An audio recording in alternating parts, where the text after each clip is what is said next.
Oke, halo guys, welcome back to my channel. Sudah lama aku nggak buat konten YouTube, sudah lama aku nggak konten. Jadi aku mau mulai konten lagi, dan setelah aku pikir-pikir apa yang pertama akan aku akan buat konten mengenai bagaimana proses aku hari ini bisa kerja ke luar negeri. Lebih tepatnya aku kerja ke Singapura. Ya, for your information, jadi aku kerja di Singapura itu.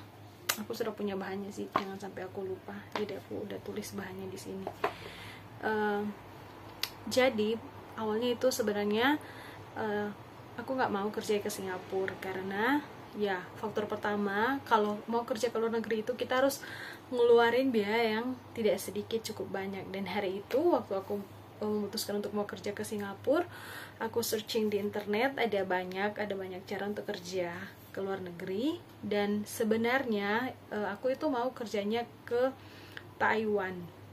Ke Taiwan itu sebagai caregiver, tapi lewat jalur non formal. Jadi lewat agensi Indonesia itu kerjanya ada yang formal dan non formal. Jadi kalau yang formal itu biasanya, kalau yang caregivernya itu mereka kerja di panti. Kalau yang non formal itu biasanya sih kerjanya di rumah, bukan biasanya, kerjanya di rumah ya, like pembantu, seperti maid, seperti itu. Tapi it's okay lah. Tapi karena hari itu, karena ada banyak hal yang aku pikirin hari itu, dan akhirnya aku memutuskan untuk oke, aku akan kerja ke luar negeri. Dan ya, aku punya alasan pribadi yang sorry aku nggak bisa cerita di sini, tapi aku punya alasan pribadi. Dan aku nggak menyesal sih aku nggak menyesal hari ini aku sudah kerja di Singapura, ya, ke luar negeri. Oke, persiapannya, berkas-berkas dan apa saja yang harus dipersiapkan. Yang paling pertama itu kita harus menyiapkan berkas-berkas kita. Itu ada KTP, ada KK, dan kita waktu itu saya dapat lembaran kertas dari agensi Indonesia, dari pihak agensi Indonesia yang menyatakan setuju kalau yang sudah menikah itu setuju dari suami, dan kalau yang belum menikah itu surat persetujuan dari orang tua dan ditanda tangani oleh lurah dan camat setempat kalau tidak salah ya. Itu, dan hal yang perlu diperhatikan adalah apa, nama kita di KTP, di KK itu tidak boleh beda, titik komanya tidak boleh beda, tidak ada kalau di KTP kayaknya tidak ada koma ya, yang adanya cuma titik. Jadi hari itu saya persiapkan semua berkasnya, berkas untuk KK, KTP semua saya persiapkan. Dan setelah persiapkan KK dan KTP dan ijazah, ya, untuk yang non formal, yang informal itu minimal ijazah SMP, itu kalian sudah bisa kerja ke luar negeri, sudah bisa kerja ke Taiwan. Ini yang aku tahu ya, Taiwan, Hong Kong sama Singapura. Itu minimal SMP, 6 tahun pendidikan lah. Kok 6 tahun? 9 tahun pendidikan. Sudah menjalani 9 tahun pendidikan. Dan setelah semua berkasnya itu lengkap, dari pihak agensi dari yang Indonesia akan membawa kita untuk check up medical, karena kita mau kerja ke luar negeri, jadi badan kita itu harus sehat. Jadi ada itu, waktu itu aku check upnya di Prodia kalau nggak salah. Iya, aku check upnya di Prodia. Aku lupa check upnya apa, tapi udah check up di Prodia. Dan setelah medicalnya lolos waktu itu punyaku lolos, aku mulai ngurus ke Disnaker setempat. Karena aku itu prosesnya waktu itu dari Minahasa Utara, jadi aku ke Disnaker Minahasa Utara, Sulawesi Utara, di Manado lebih tepatnya. Pengurusan di situ didaftarkan bahwa kita itu akan kerja ke luar negeri dari pihak Disnaker. Karena pekerjaan informal, mau kerja ke luar negeri ini kita harus terdaftar supaya kita tidak menjadi pekerja yang ilegal, tapi pekerja yang legal. Jadi aku daftar ke Disnaker Minahasa Utara. Setelah daftar di Disnaker Minahasa Utara dan menjalani berbagai proses, itu harus menunggu sekitar 2 hari. Itu pun aku sudah nunggu dari pagi sampai sore, sampai mereka pulang kerja itu 2 hari baru selesai prosesnya. Setelah proses dari Disnaker selesai, pergi ke BP3I. Aku lupa ya, sorry. Tapi itu di Manado juga namanya BP3I. Pergi ke BP3I, jadi di situ kita diwawancara, berkasnya kita itu diperiksa, dan di BP3TKI itu mereka akan telepon ke keluarga bahwa benar keluarga menandatangani surat persetujuan untuk keberangkatan. Ya kalau aku pribadi aku belum menikah, jadi yang tanda tangan surat persetujuanku adalah orang tua di atas nama papa sama mama aku.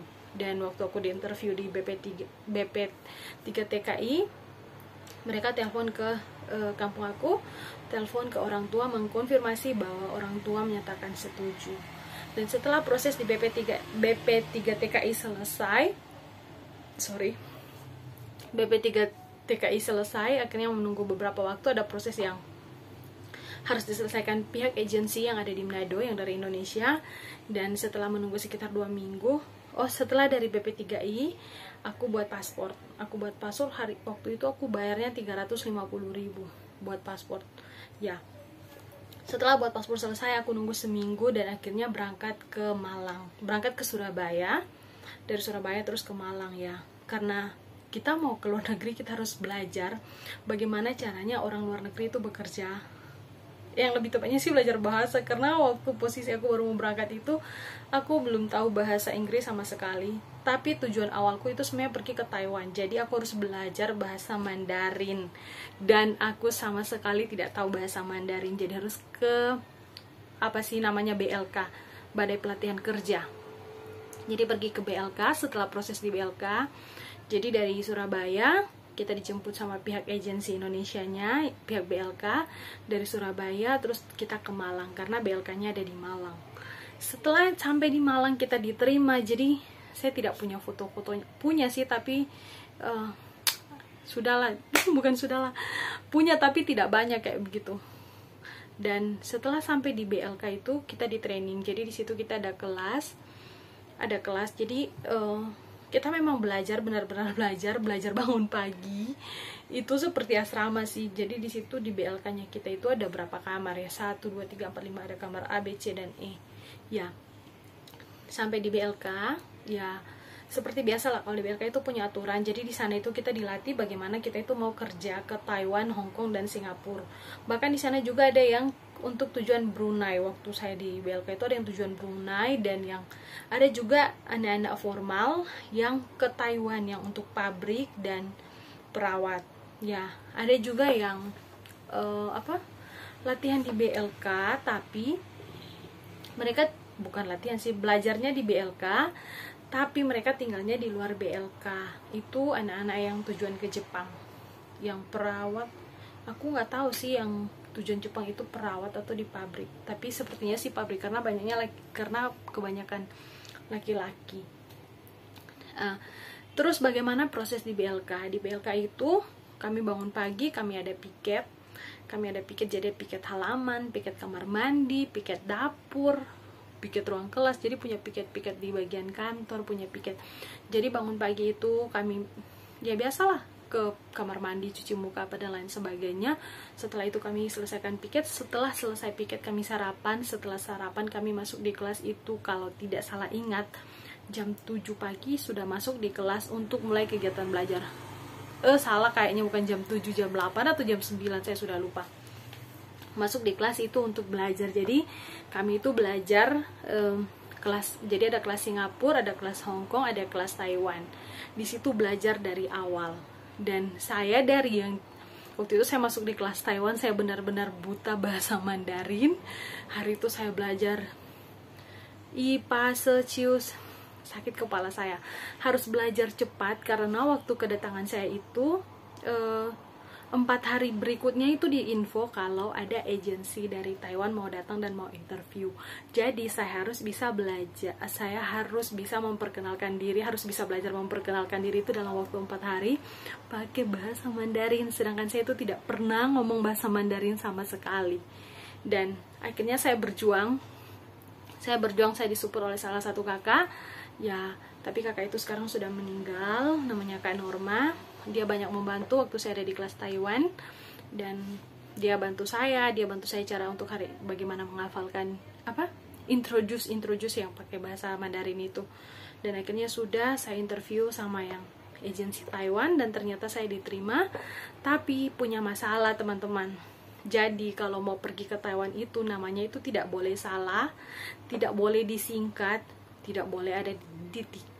Jadi nama di KTP, ijazah, KK itu semua sama. Tapi di paspor itu kan tidak ada boleh tanda titik. Jadi di paspor saya itu namanya tidak sama lah sama data, dan itu tidak bisa diverifikasi untuk dari pihak kedutaan. Saya nggak tahu sih pihak dari mana, tapi itu tidak bisa di ACC dan itu tidak akan diterima. Singkat cerita, akhirnya saya pindah proses negara. Saya pindah untuk ke Singapura dengan beberapa pertimbangan kenapa saya mau pindah ke Singapura. Akhirnya saya pindah proses di Singapura, dan ada banyak hal terjadi di BLK itu. Tapi nanti kalau saya sudah siap baru saya cerita yang proses yang terjadi di BLK, di balai pelatihan itu. Jadi singkat cerita, saya pindah untuk proses ke Singapura, dan di proses di Singapura itu kami juga belajar bahasa. Belajar bahasa Inggris, belajar bagaimana cara kerjanya orang Singapura. Kerjanya itu nggak boleh lelet, harus cepat. Mental kami benar-benar diuji. Kami dimarah-marah, kami dibentak-bentak sama guru kami, tapi ternyata itu bukan karena mereka jahat, tapi karena mereka mau kami tuh belajar bagaimana cara orang kami kerja di Singapura, kayak begitu. Dan akhirnya kayaknya saya dari ngomong tidak ada titik koma. Dan akhirnya sudah saya diinterview, ada beberapa kali gagal, ada beberapa kali ganti majikan, dan puji Tuhan akhirnya saya dapat satu majikan dan saya bisa berangkat. Ya, setelah sampai di BLK itu kami harus ada proses PAP. Sebelum keberangkatan ada proses PAP, dan setelah interview 14 hari 7 hari 1 minggu itu visa saya turun, visa kerja untuk di Singapura itu turun. Dan akhirnya setelah visa turun saya PAP dan berangkat. Ya, saya bisa berangkat ke Singapura. Jadi ada apa sih, tunggu ya, saya sudah ngomong-ngomong, saya tidak lihat catatan apa yang mau di share. Ya sudah, saya sudah kurang lebihnya seperti itu kalau mau kerja di Singapura. Jadi ada banyak hal sih, nanti saya akan buat next konten, saya akan buat di konten berikutnya. Bagaimana ketika hari itu saya sampai di bandara untuk pertama kali, karena hari itu saya berangkat sendirian ke Singapura, nggak sama rombongan. Nanti saya buat di konten berikutnya. Semoga konten ini bisa membantu buat teman-teman yang mau kerja non formal ke luar negeri. Ya, tapi saya mau kasih tahu, kerja ke luar negeri itu ya, ke Singapura itu berat sih, berat. Nanti saya cerita di konten saya yang berikutnya. Oke? Thank you sudah nonton, sudah mendengar ocehan saya. Maaf kalau ada kata-kata yang menyinggung, maaf kalau ada yang tersinggung. Ya, kalau ada pertanyaan teman-teman bisa chat, bisa komen di kolom komen. Tapi jangan lupa untuk like dan subscribe supaya kalau saya upload video berikutnya teman-teman tidak ketinggalan videonya dan bisa tahu banyak hal lah. Saya juga akan saya akan share apa kegiatan saya di sini selama di sini. Nanti saya akan upload. Oke, thank you for watching. Bye bye.